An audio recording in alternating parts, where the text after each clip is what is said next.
Le règne de la violence et de l'argent supprime le discours politique et aliène la souveraineté qui est l'expression de la volonté générale. Seule la volonté générale peut diriger l'État selon le bien commun. Ceci est le fondement même de la démocratie, perpétuel marchandage qui assure la régulation de la société. Cette régulation de la société est une prérogative réservée exclusivement à l'État qui doit l'assurer dans l'harmonie, la justice sans la misère et l'oppression du peuple. Malheureusement dans notre pays une misère persistante aurait étouffé dans l'esprit de certains l'aspiration à la liberté.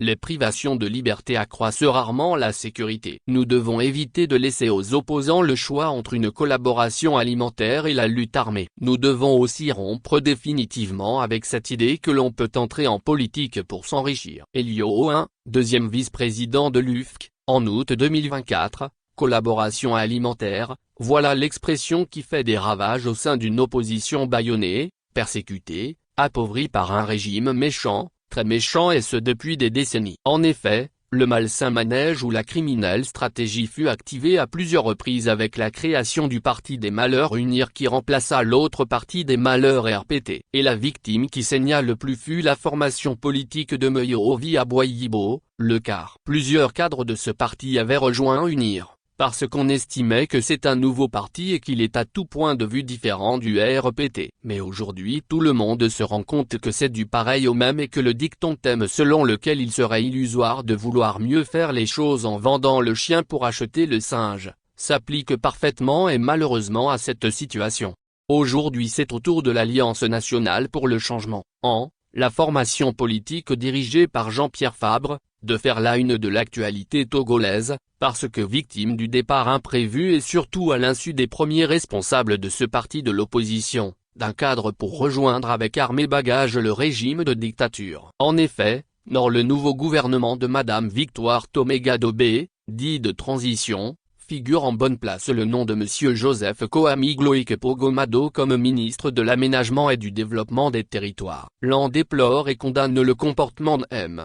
Joseph Koami Gloïke Pogomado, qui a succombé au chant des sirènes en rejoignant le camp de l'oppresseur. Ce faisant, il rompt avec le parti qu'il a désigné pour le représenter à la commune de Golfe 1. En tournant ainsi le dos à ses engagements envers le parti, M. Gomado commet une faute lourde, passible de sanctions. Une procédure disciplinaire conséquente est donc ouverte contre M. Gomado pour permettre au Bureau national de prononcer formellement à son encontre, l'une des sanctions prévues par les statuts et comprenant l'exclusion définitive. Lit-on dans un communiqué du parti signé par son président, Jean-Pierre Fabre. Les premiers responsables, les militants de l'AN, tous les Togolais sympathisants de l'opposition et toute l'opposition dans son ensemble, que ce soit au pays ou dans la diaspora, n'ont pas fini de digérer cette amère pilule, de s'étonner et de se poser des questions sur le pourquoi et comment de ce coup de sabot de M. Gomado à sa formation politique, qu'un autre cadre, professeur de lycée de son état, en l'occurrence, M. Anoï Akileso-Jean, envoie une lettre de démission au président national de la formation Orange. M. Anoï dit avoir pris la décision de quitter l'AN pour se consacrer à ce qu'il appelle la refondation du Togo par Faure Gnassingbé.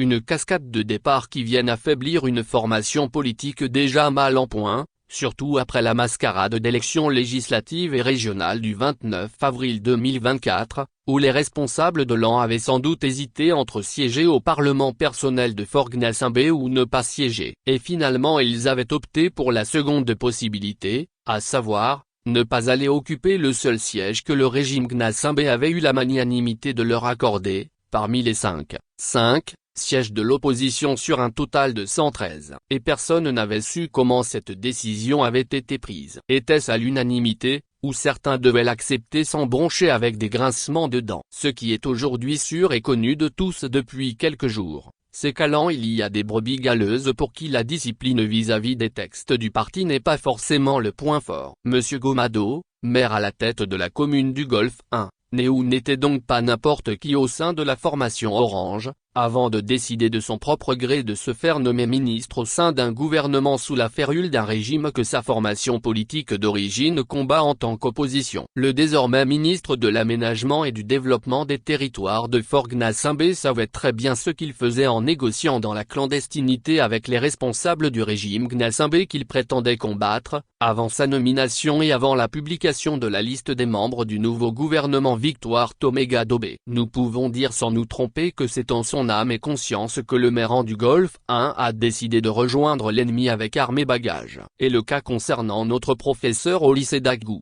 M. Anoï Akileso-Jean, qui a envoyé une lettre de démission au premier responsable de Élan pour lui signifier son départ, ajouté au comportement de M. Joseph Coamigloïque Pogomado, sont deux situations qui n'arrangent en rien la formation Orange ou l'opposition.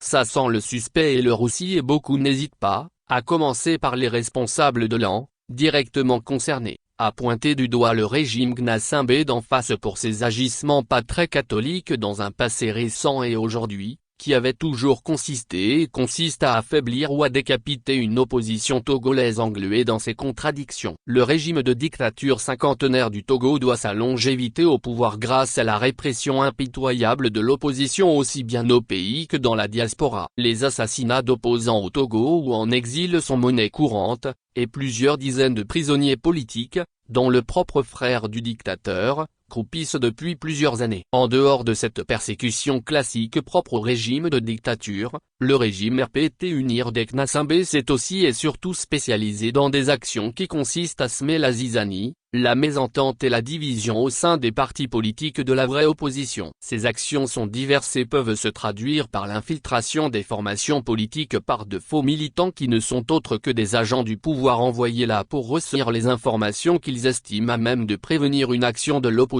ou un soulèvement populaire, ou pour poser des actes au moment opportun et créer le scandale qui déstabiliserait la formation politique de l'opposition en question, comme c'est le cas aujourd'hui à l'AN. Les coups politiques, les débauchages et les achats de conscience, la corruption et les violations permanentes de la Constitution et des lois ne construisent pas notre pays qui a plutôt besoin de vision, de cohérence et de rigueur pour assurer son développement.